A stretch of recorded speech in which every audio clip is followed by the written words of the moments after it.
நாம் முஸ்லிம் அல்லாதவர்களை பார்க்கிறோம். மாற்று மத சமூகத்தாரை பார்க்கிறோம். அவர்கள் குர்ஆனை படிப்பது கிடையாது, அவர்கள் ஹதீஸை வாசிப்பது கிடையாது, அவர்கள் சஹாபாக்களுடைய வரலாறை புரட்டுவது கிடையாது. மாறாக அவர்கள் முஸ்லிம்களை படிக்கிறார்கள், அவர்கள் முஸ்லிம்களை பார்க்கிறார்கள்.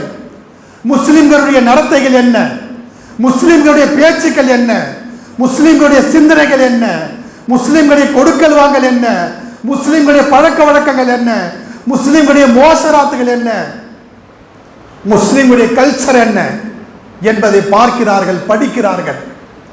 அன்பானவர்களே, இதற்கு முந்தைய முஸ்லிம் சமூகம் எப்படி இருந்தது என்றால், அந்த மக்களை பார்த்து முஸ்லிம் அல்லாதவர்கள் ஃபீ தீனில்லாஹி அஃப்வாஜா கூட்டம் கூட்டமாக இஸ்லாத்தை தழுவார்கள். ஏன்?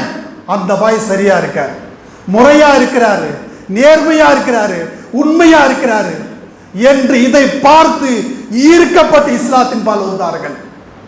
ஆனால் இன்றைய நிலைமை என்ன? அவன் இஸ்லாம் வருவதற்கு ஆசைப்பட்டாலும், அவன் ஆதங்கப்பட்டாலும், இப்ப இருக்கக்கூடிய முஸ்லிம்களை பார்த்தால் பின்னாடி போயிடுவான். ஏனென்றால் நம்முடைய அஹ்லாக், நம்முடைய செயல்பாடுகள், நம்முடைய குறைபாடுகள் அனைத்தும் வீக்கா போச்சு. ஷரியத்தின்படி அமல் செய்வதில்லை, மார்க்கம் எதை சொன்னதோ அதன்படி நாம் செய்வதில்லை. அதுதான் காரணம்.